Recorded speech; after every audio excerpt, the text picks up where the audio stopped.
Do it thou wilt shall be the whole of the law. Welcome to today's class, little get-together discussion. This is Star Ruby, an examination of Liber XXV. Happy you guys could be here. It's pretty good turnout. Please note that the class is free, but your donation of $5 to $10 would be hugely appreciated. We're trying to get our own space, and as soon as COVID allows us to meet in person, you can check out our website, pdxoto.org. Thank you so much for your support. We love you. So today's class is on the Star Ruby, which is originally from the Book of Lies, Liber 333, chapter 25. It was later republished in Magick Without Tears, Liber Abba, Book 4, Part 3. Want to say before we begin that as we always do in these classes of ours, your mileage may vary. I don't claim to be an expert on anything. I just have my own experience. The way that I interpret things and the way that I pronounce things, things like that, might be different from the next person, and I encourage everybody to kind of jump in if there's a different way you have of pronouncing a thing or what you visualize or something. Sharing that just helps other people get a little bit more out of this. So you're more than welcome to share. Let's see here. As we were talking about prior to getting started, the thing to keep in mind is it's your own approach, it's your magic. Whatever works for you is what's going to that's what's going to make your magic your own, and it's what's going to make it as powerful as it can be. I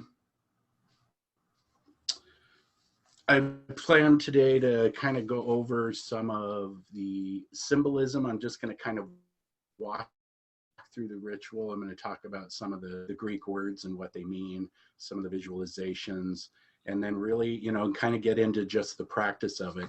I am not going to go into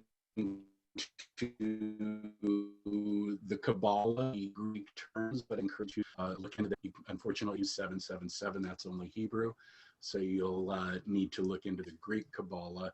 But I had a little bit of time to put this together, so I didn't want to open that can of worms. I'd have been a lot longer. So, but I encourage you to do that. So what is the Star Ruby? The Star Ruby is a banishing ritual. It's basically Crowley's improvement on the lesser banishing ritual of the pentagram, which traditionally used Hebrew symbolism, Hebrew god forms, angelic forms. This was Crowley's effort to improve on the ritual while at the same time using New Aeon symbolism. And like I said, there were two different versions of it, and we'll kind of discuss each one a little bit. The first one was written in Book of Lies of about 1909, and then Magick in Theory and Practice, which was, I believe, the 1930s, or was it late 1920s? I can't remember. Thomas might know. Magick in Theory and Practice? Mm-hmm. I think that was in the 20s. I want to say, yeah, either late 20s or early 30s. Yeah, it was 29. Year 1926 is popping in my head, but I think that's when he may have started it. So, yeah. Yellow cover version was 1929. That doesn't surprise me because everything I've read about that is that Magick in Theory and Practice was definitely a labor of love, and it took him a while. So banishing is an extremely important thing, and as we all know as magicians, Crowley had a few things to say about it. In Magic and Theory and Practice, he said, the first task of the magician in every ceremony is therefore to render his circle absolutely impregnable. If one littlest thought intrude upon the mind of the mystic, his concentration is absolutely destroyed and his consciousness remains on exactly the same level as the stockbroker's. Even the smallest baby is incompatible with the virginity of its mother. If you leave even a single spirit within the circle, the effect of the conjuration will be entirely absorbed by it. And I should note that the bold part on that is Crowley's, not mine. But this is one of those quotes I just love. It's just full of Crowleyisms, like even the smallest baby is incompatible with the virginity of its mother. I love that. You know, it just puts it in a way that just makes me think about it quite differently. But Crowley was adamant that you know, a proper banishing should be short. It should and it should be effective. You know, the effectiveness of your banishment is of supreme importance. And, you know, even stated that, you know, after a while, after you get this ritual down quite a bit, that the actual ritual itself should only take you just a few moments, because you'll already have it so internalized that you can just banish. So let's see, as far as, there was another quote I had here. The banishing ritual of the pentagram is now rewritten, referencing the star ruby, is the best to use.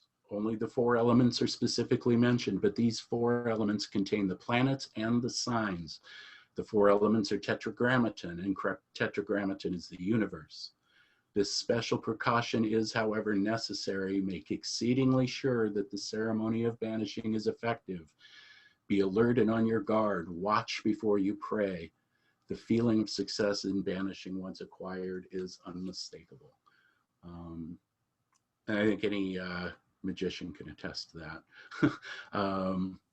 But yeah, that's, when looking at the 4 elements from that standpoint, and again, this is Crowley making you think about things rather than just thinking about just base elements that you're banishing, taking into consideration the scope and depth of what that means and the cross references and correspondences that go along with that, to the planets, to the signs. And there, anybody have any comments, questions? No? Good. Liber 25 and the LBRP are treatises on elemental magic. There's a reason, you know, why in our recommended, you know, study guides that, you know, there's a sequence to how we go about doing things. And I didn't actually realize what I'm saying right now until I was about like 4 or 5 years into doing LBRPs and Star Rubies. So, you know, stuff just sneaks up on you with this. So just do them a lot for a long time and write down what your notes, because it's going to evolve. Yep, well put. And there's one other important thing to note when on the general subject of banishing. A lot of, you know, you're always encouraged to banish and banish frequently. Do this ritual a lot, but never forget to invoke, because that's really the true thing that you're really trying to do. Yes, you start with a banishing, but if all you ever do is banish, you're going to find yourself banishing even the good things in your life. I mean, you've got to invoke, and you must invoke that thing that you are striving to achieve. You know, if you're looking to come to know your angel, invoke your angel. You know, there are many ways of invoking, and one of the great things about the Star Ruby, as opposed to the traditional LBRP, where you do the banishing in the four corners, and then you immediately go before me, Raphael, behind me, Gabriel. In the Star Ruby, you stop in the middle and invoke NOX. And again, you have this tetragrammaton. Again, you have this energy that you're invoking immediately after banishing. And that's an important thing to remember, because nature abhors a vacuum. If you just keep banishing, sometimes bad things can make their way in anyway, you know. So one thing to keep in mind, I think. So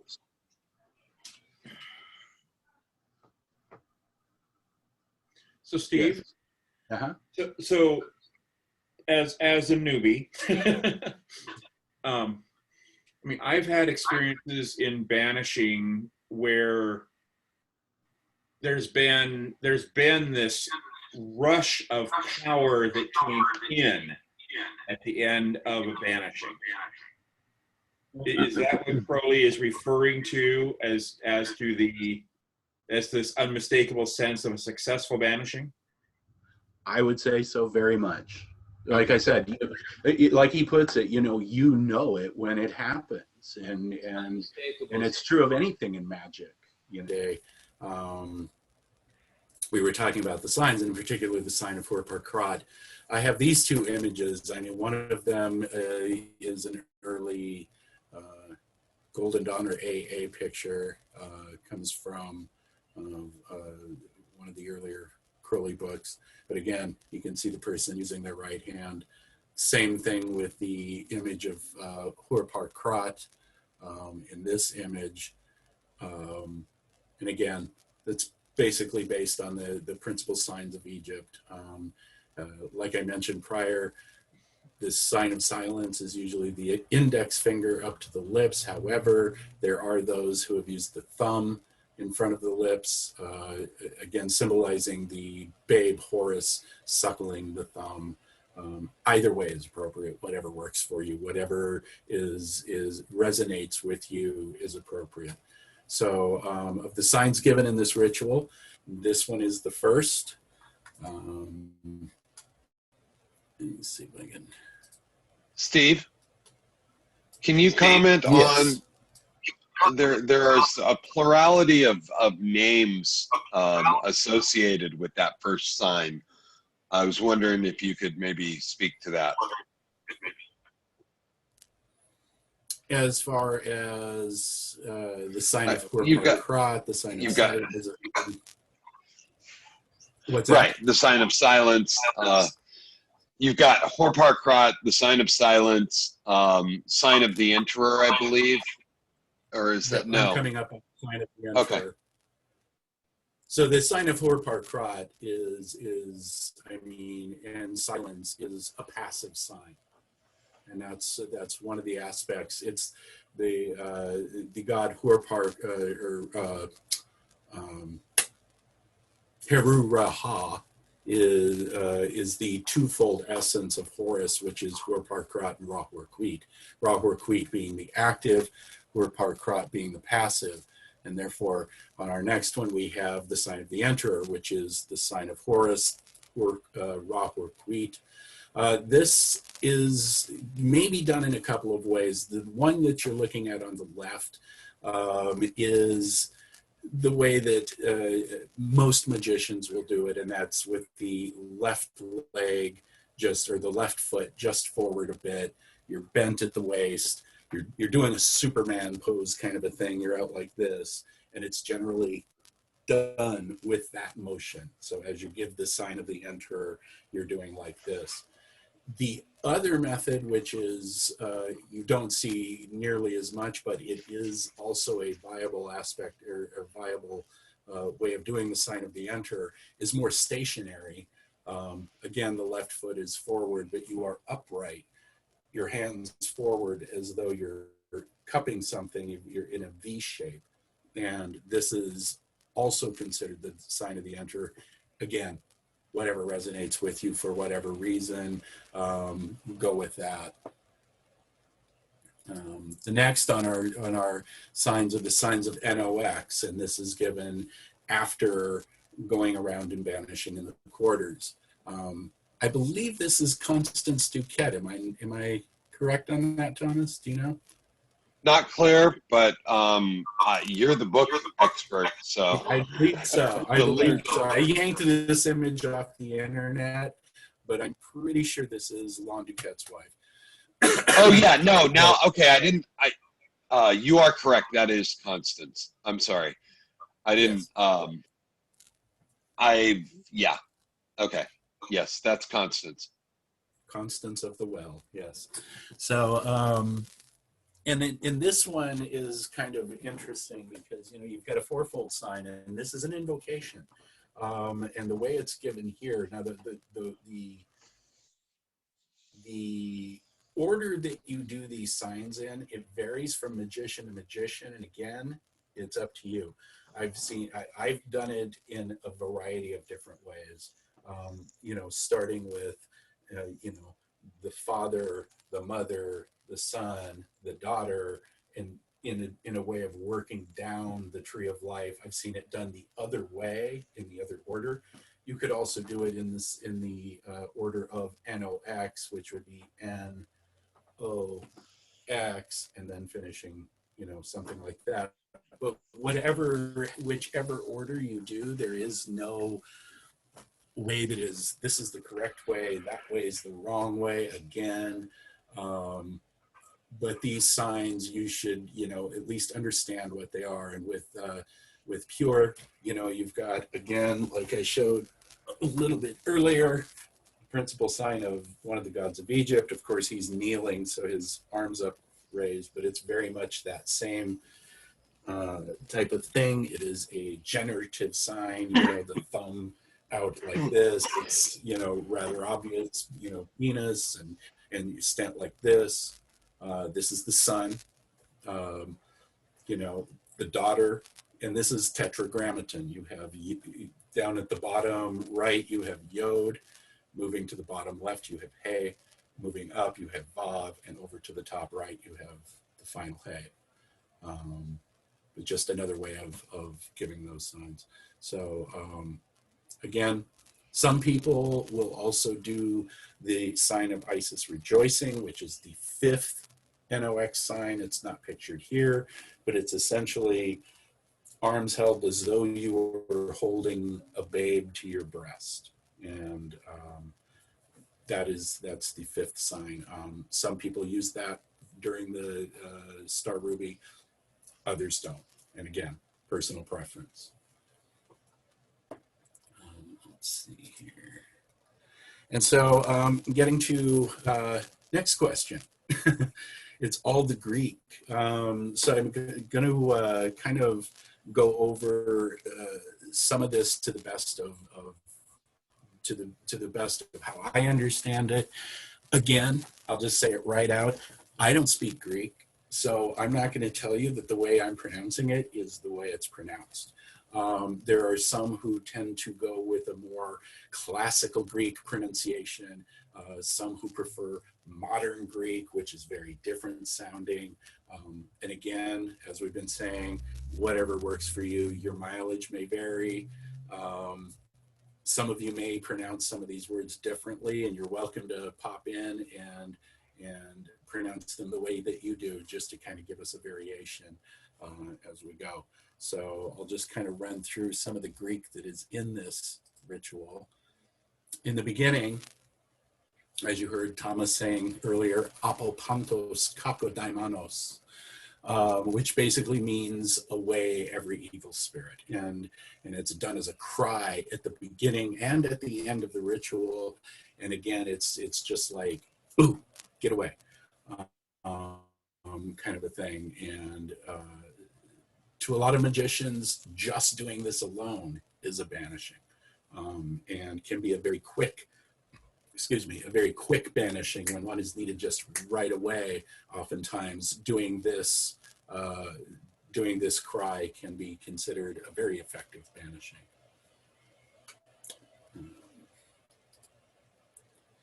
We do the Kabbalistic cross. We've got soy, meaning thine or thy, ophale, Apophalis, Ischyros, which means the mighty, Eucharistos, which means the beneficent, and then a vibration of the holy name, Iao. And I say a vibration, I mean some of this Greek is actually meant as kind of an invocation or prayer. It's just spoken in Greek.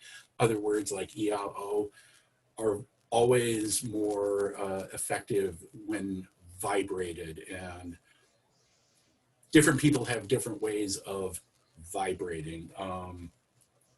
Being male and having a deeper voice myself, I tend to go for the deepest register I can so that I get actual physical vibration when I'm doing these things, just letting it come up from here. But the more energy that you put into these vibrations and these God names and forms, the more powerful, you know, your ritual ends up being. So, and again, as far as pronunciation, we had a brother in the lodge who, you know, most people pronounce it Fale. I believe the modern pronunciation is something like Pehele or something along that line. I've heard it pronounced that way. Again, Eucharistos, I've heard that pronounced a number of different ways. So again, whatever works best for you. I'll just add in here, my best advice is do it 1,000 times, and after that, you're going to know when you've intoned it correctly. You'll just feel it in your body, and you'll know. Mm-hmm. Mm-hmm. And you're going to have those weird times when you're experimenting, and you're just kind of like, I don't know if that would work. But that's what learning this is all about, is just that trial and error and finding what specifically works for you. The names of and I wasn't joking when I said 1,000 times. That's like, you know, that's basically, if you hit 4 of these a day at the quarters for a year, you can get that many in. Mm-hmm. The names of power in this ritual, in the original ritual in Book of Lies, to the east was chaos, to the north, Babylon, to the east, Eros, and to the west, or excuse me, I just went out of order there. To the east, chaos, to the north, Babylon, to the west, Eros, and to the south, Psyche. And this is an interesting interplay, the way that he had these chaos and Babylon and chaos being consort of each other, and they have this divine interplay. The same with Eros and Psyche. Eros was the Greek name for who the Romans called Cupid. He was the god of love and sex. Psyche was the goddess of the soul. Mm-hmm. And there was actually in the book Metamorphos, which is also called The Golden Ass, which was written in the 2nd century by Platonicus. He talks about the love affair between Cupid and Psyche, and that's an interesting thing to if you want to go and research that in line with what Crowley was looking at here with Chaos and Babylon, Eros and Psyche. And now he later updated this to Therion, Nuit, Babylon, and Hadit, which to me strikes me as being more of a balanced thing, because we have Therion in the east, Babylon in the west, and so they basically balance each other. You've got Nuit in the north and Hadid in the south. Again, that balance rather than east and north and west and south, as in the Book of Lies. It's also interesting to note that only in Liber Abba, the only name that is in Greek is Therion, and then the others are printed as you see. So he also changed the direction of Babylon, like I noted. And it seems appropriate, I think, more appropriate to put her in the West as opposed to the god of love and sex, and so. But those are the two different versions. The Liber Abba version is the one most Thelemites do at this point. It's not often that you see someone do the original Book of Lies, though it's always nice when you do see it. It's kind of a refreshing change, and it has its own symbolism and power.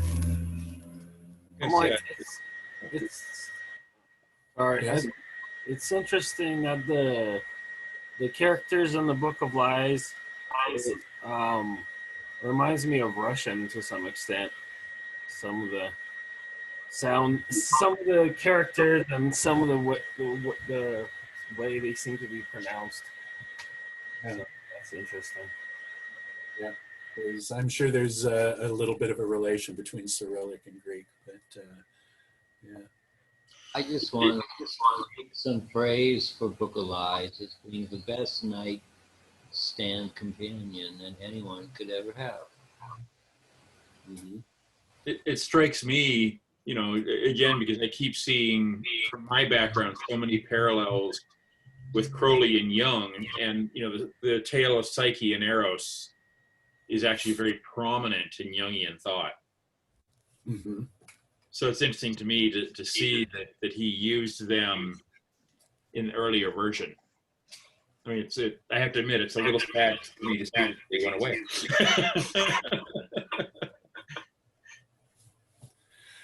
Well, did it go away or did it transmute?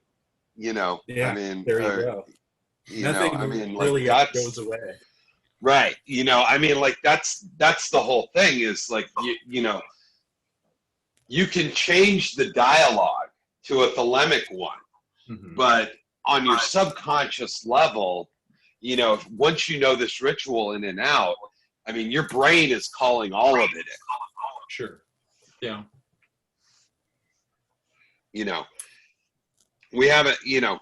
Good point. Yeah. It's all there. Those are just the ashes of previous fires. You know. So then we come to the next portion, which after banishing to the quarters, you do the signs of NOx. The ritual says that you cry out Eopan. Most magicians will cry out Eopan with each sign. It doesn't specifically say that, but you know, but that's usually appropriate to do with each of the signs of NOx. And there are variations on that. I mean, I've heard Eopan, pan. I mean, you get into this ecstatic thing. Whatever, again, works for you because you are invoking. And so the more energy and the more you throw into it, the more effective your invocation will be. So just, you know, go ahead and let loose. Pan is the all. Pan is not just a satyr who is drunk and lascivious in the forest, though that is an aspect of Pan. Pan is the all begetter. Pan is the all destroyer. Pan is essentially the Greek the Greek equivalent of Kali Shiva, you know, with that constant wheel of life with the destruction, the creation, and it is everything. But takes the form of this lascivious little goat man, and you know, and I think that's a key to a lot of the symbolism that we use. You know, that as above, so below, and you know, even the most base thing is divine. So, Pan to me is kind of like the fool in the tarot. mm-hmm. You look at it and you're just like, yeah, whatever. And if you overlook the significance of the symbolism of the fool, you know, you've pretty much lost. You've lost the game already before you even started. So it's, yeah. Mm-hmm. So then we come to the final invocation. First part is Promo Iungis, which means before me, Iungis. So what the heck are Iungis? The word is related to the Sanskrit root Iug, from which we derive the word yoga and by extension union with God.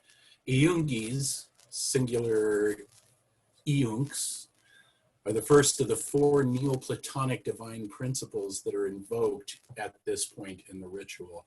They could be called the initiators.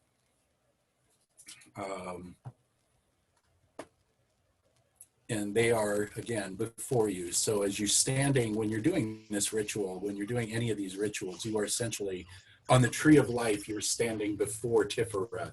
You are standing at Samek and Pe, at the two cross paths of Samek and Pe. So as you are looking before you in this concept, the initiator could be considered to be your own holy guardian angel, you know, and that this is what's before you as you look, you know, toward that, toward up the tree of life, toward Kether through Tiferet. Thank you for acknowledging that your initiator can be your HTA, at least for a little moment. Yes. I think your only real true initiator is your HTA, though you may be initiated in this system or that system. If you are listening to the voice of your angel, it's your angel leading you through these things. And, you know, some of the most profound things happen outside of the actual initiation, which is only a door opening that hopefully puts you in better contact with your HTA. The next line is Opiso mu teletarkai, which means behind me, teletarkai. The teletarkai are the second of the divine principles invoked. Tele means ultimate or primeval. Archai means to rule. Thus we have natural law. The teletarkai are the maintainers of that law, the hierophants, if you will, of the divine order that is everything. And again, considering your position on the tree of life with Tiferet behind or in front of you, behind you is you know, Malkuth. And so thinking of natural law to which you are still a part, you are still bound by natural law. But that's, again, a reference to where you're at on the tree of life. Hey, Steve. Yes. You just explained this to me in a way that, like, kind of popped my brain open a little bit. This is sort of a rhetorical question. I'd like you to chew on it. But, like, does this, like, what you're describing here, if you had to find, like, a point in OTO system that kind of maps to this, I'm thinking the Areopagus of the 8th degree. And I don't want to, like, that's sort of a tangential thing, but I'm just throwing it out there. I'm going to say something to you that you're talking way above your pay grade. Yeah, no, sorry about that, guys. That's why I didn't want to go too deep in this. Way above your pay grade. So we get to the next line, which is Epidexia Sunokis. On my right hand, the Sunokis. The Sunokis are the perfectors. The word may be interpreted as joining together or passively being held together. It can mean continuous, and thus hints at the idea of eternity. And again, as you are looking forward on the tree of life, on your right hand is going to be, well, basically Netzach and Kesed. You're going to have the tree of the pillar of mercy, and so you've got that symbolism there.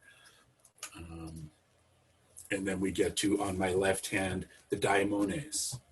The daimones, the word daimones or daemon, is a reference to the holy guardian angel, your personal genius.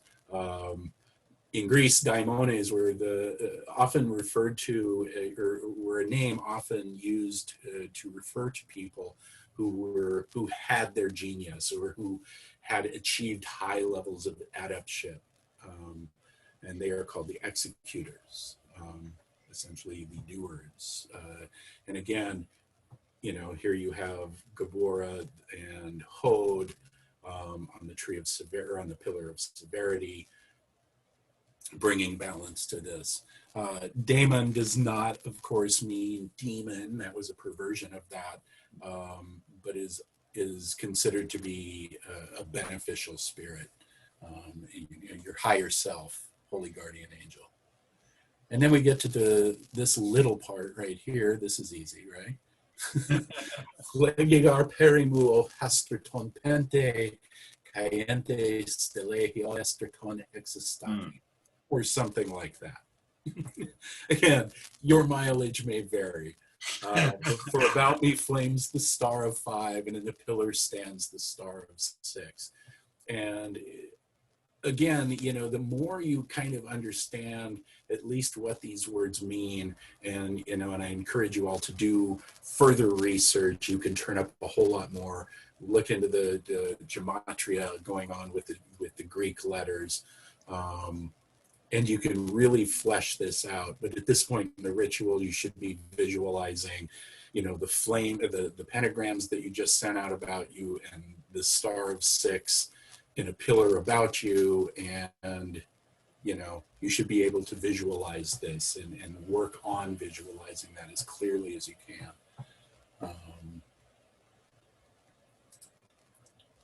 And speaking of visualization, the ruby star. Now, the ritual itself, and in fact, here I've got the Book of Lies. There we go.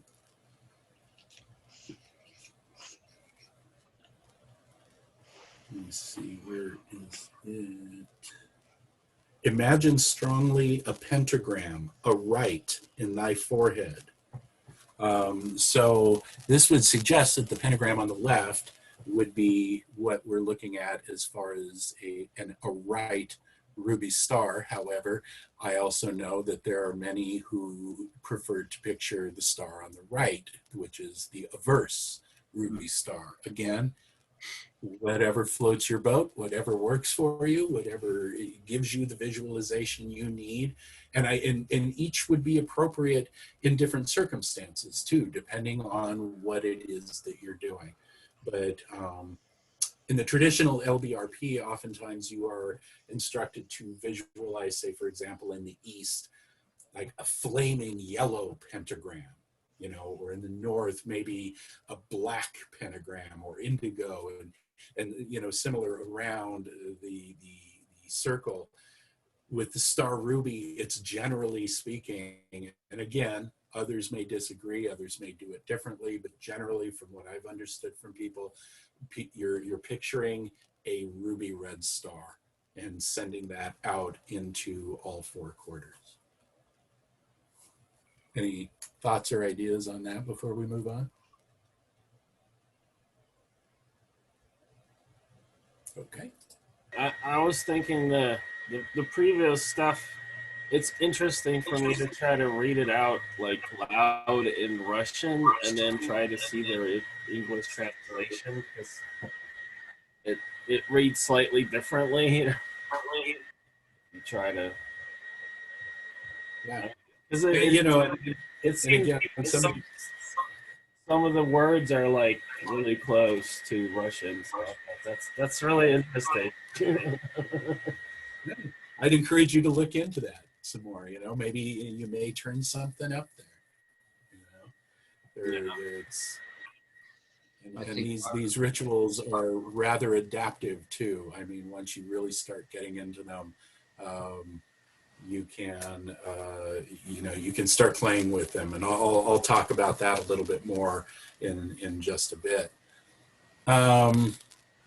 The works I cited, just FYI, Crowley's Book of Lies, Magick and Theory and Practice, which is also found in Liber Abba before. May I ask a personal question? I also have a couple things that I've collected over the years. Yeah. Have you met Bob Stein? Go ahead. I have. Okay.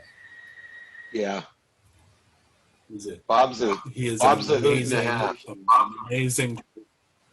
Yeah. Yep. And the first time I met Bob Stein, he cornered me and asked me whether it really says Zodi is not the star in the handwritten book of the law, and I was like a medical at the time, and I'm just like, what? I Yeah, think that was his AA thesis for, getting in or something like that. It wouldn't surprise me. He's asked me some of the most peculiar questions Yeah. of anybody I've ever met. He just asks really good questions. Okay, well, I'm glad you know him because I do know him very well too. Yeah, And Bob's wonderful. I haven't seen him in forever, and someday I'll get back. he's really old now. He's in his 80s. I know. My time's running out. I gotta run into him again. I have questions. His wife died on him, so he's only got a few people left. His family, that's it. So anyway, these are some of the sources that I went through. There was a wonderful write-up in the Continuum #3 from 1983, which you might be able to find a copy online. As far as the Aleister Crowley books, if you're looking for something like that, hey, you'll find it in our store, Sekhet-Maat. Click the link on our website, and I mean, we have both book lives. We have Liber XXV. We've got a ton of other Crowley stuff, and so yeah. So now I was kind of thinking that we could play around with this ritual a little. I thought we'd start off with just, and we can just actually go through the script. It's short. And then I can actually demonstrate to you the way that I personally do the Star Ruby, which is probably different than other people. But I would also encourage you to, even as we're doing this walkthrough with the script, if you kind of want to, in whatever way, follow along, just so that you are just kind of go through the motions even a little bit. If you've got room to stand up, maybe move around, and you want to try to do the ritual even, silently. If you don't know the words, that's fine, but play around with it a little bit. So the ritual begins with the magician facing east. Get myself up here. Facing east. In the center of your circle, draw deep, deep, deep thy breath, closing thy mouth with thy right forefinger pressed against thy lower lip, then dashing down the hand in a great sweep back, expelling forcibly thy breath, cry out, Apapantos kakodaimanos!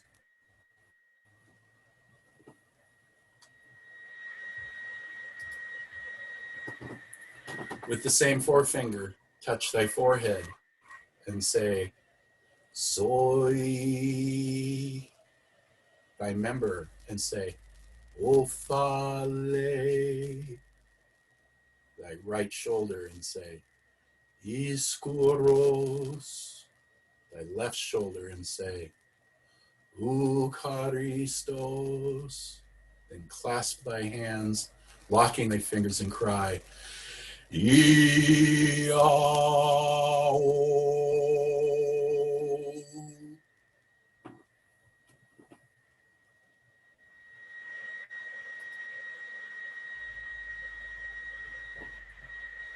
Advance to the east. Imagine strongly a pentagram aright in thy forehead. Drawing the hands to the eyes, fling it forth, making the sign of Horus, and roar, Therion! Retire thine hand in the sign of Hur-Par-Krat.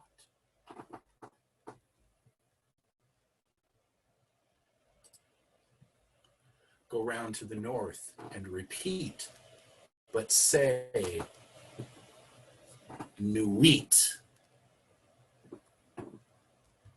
Go round to the west and repeat, but whisper, Babylon. Go round to the south and repeat, but bellow, Hadith.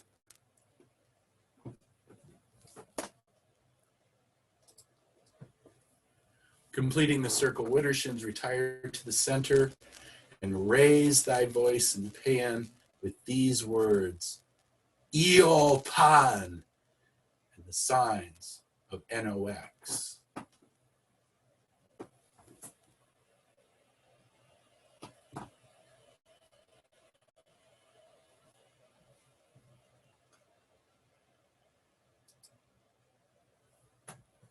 Extend thy arms in the form of a tau and say low but clear, Promo Iungis, Opisomu teletarkai, Epidaxia sinokis, Eparistera daimones, Flagigar perimuo hasterton pente, Cayente stelehi hoasterton hexistaki.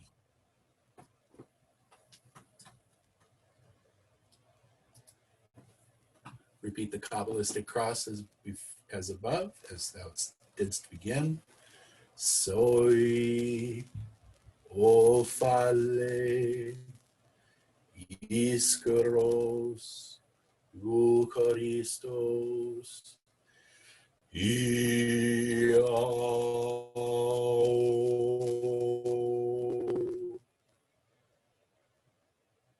apopantos kakadaimanos. And there you have the Star Ruby in kind of a walkthrough. Does anybody have any questions, thoughts on any of that? Thank you. Thank you.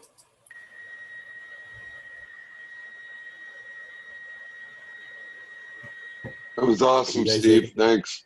Steve, I guess You guys able to follow along? Steve, I guess I'm sorry, go ahead. I've never come across what the sign of Horus is.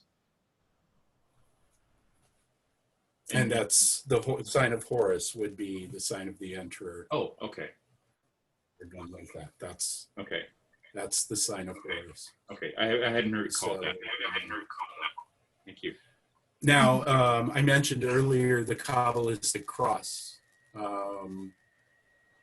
That's the way I just kind of did it, is just kind of doing it the way that most people do it, the way, That's the way it's you been know, done in a long, long time. So, no apologies, brother.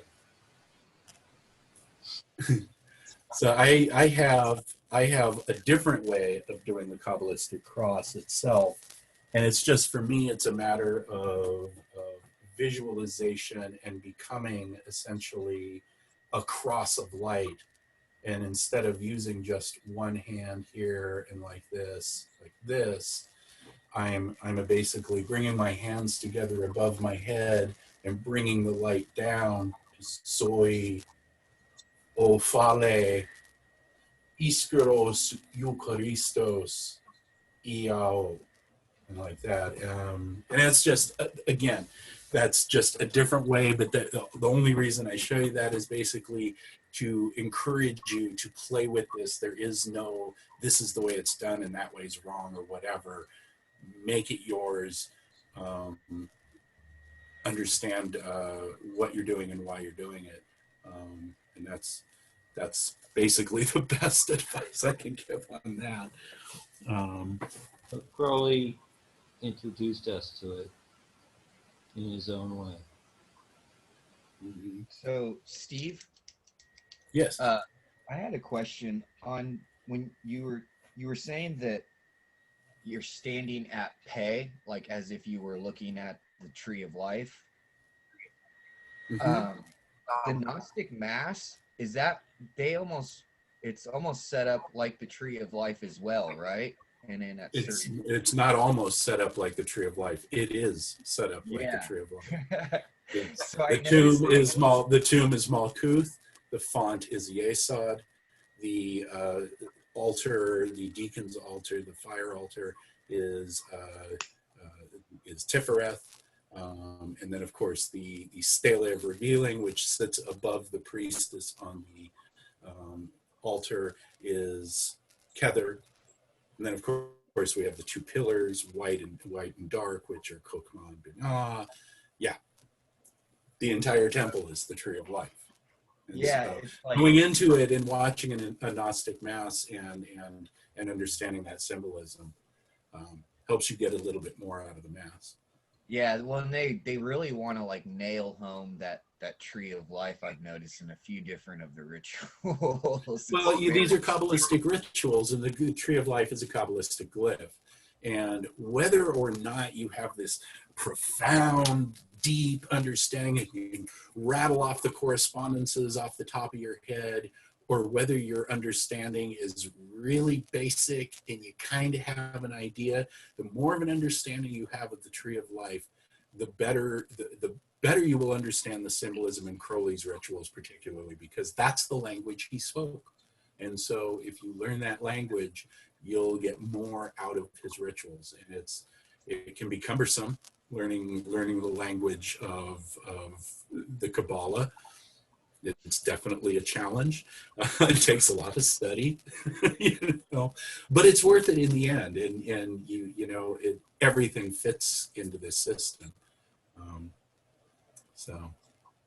Yeah, no, it was pretty cool to see how you see kind of like that going through a lot of different rituals. And then I had one other question. I know it kind of pertains to something we were talking about last week in the Kabbalah class. Brandon was saying like the more people that we had, last week we were talking, Brandon was saying we had more people with that LBRP ritual and that like it felt more intense having more people. Mm-hmm. Can you increase that intensity depending on how many people you can have with different rituals? Like absolutely.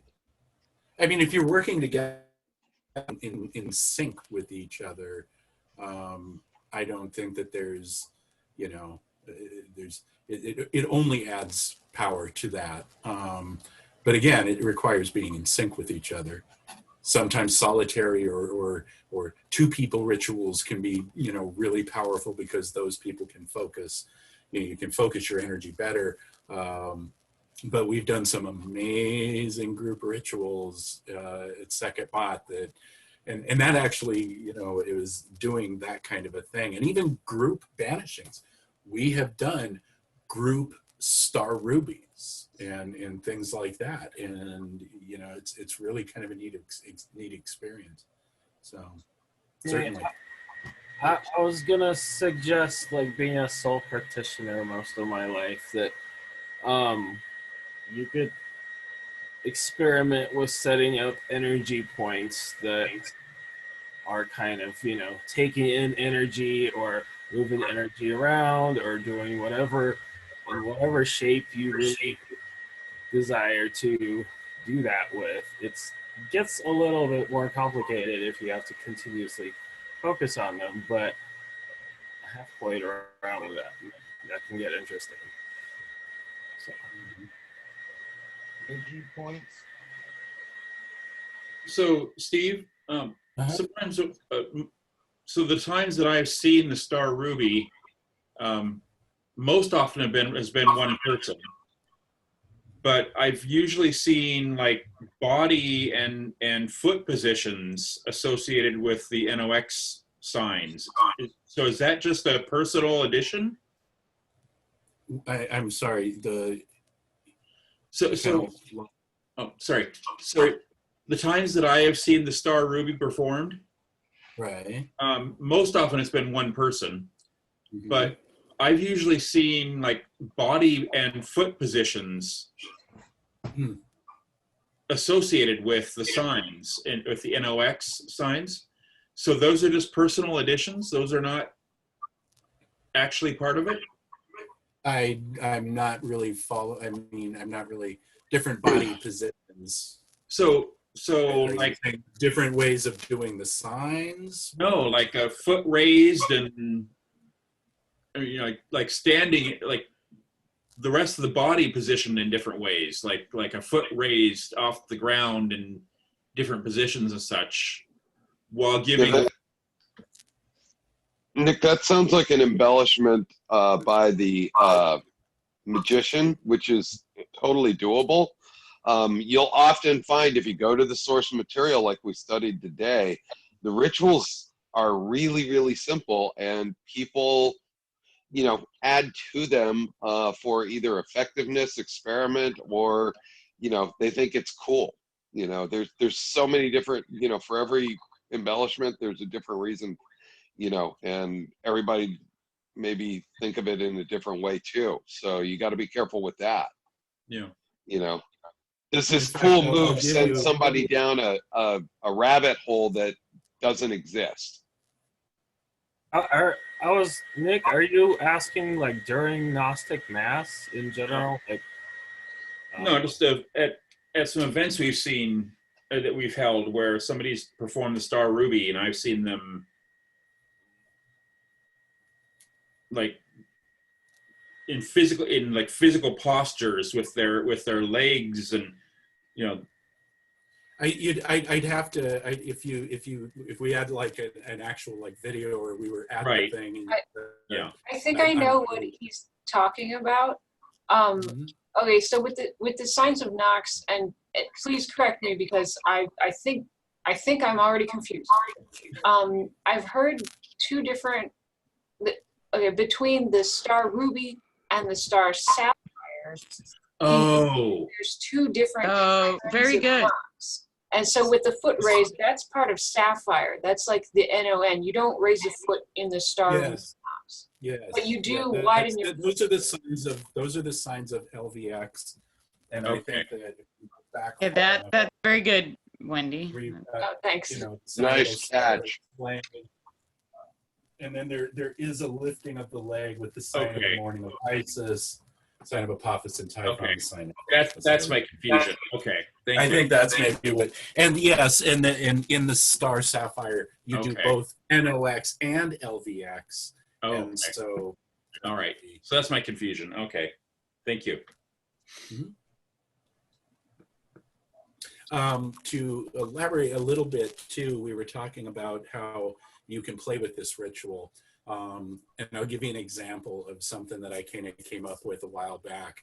It's a way of doing a Star Ruby, or literally any banishing ritual. You could do the LBRP too, but basically doing the Star Ruby for a subject that cannot, for whatever reason, do a banishing themselves, but really wants and needs one.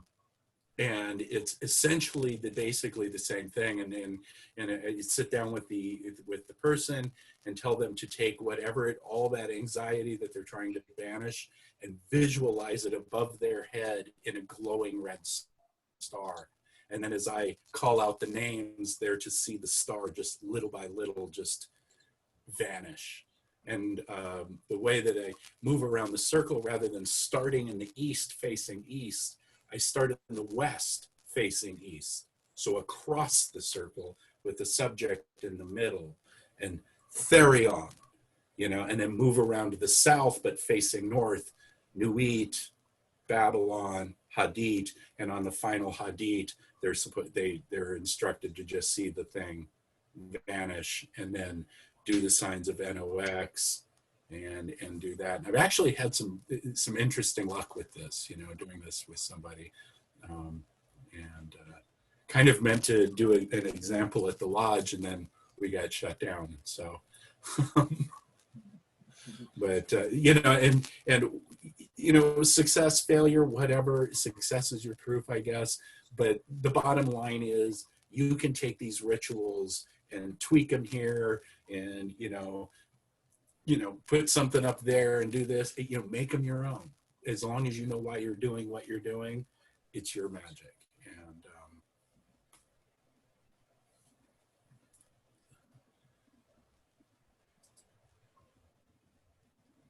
any other questions, thoughts?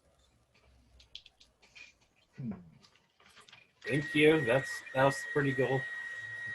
Yeah, no, thank you. You're welcome. Thank you guys for tuning in. Please, like I said, consider making a donation before you go, or stopping into our store and buying some swag. We like that too. We've got a lot of stuff. And thank you all for attending today. Love is the law, love under will.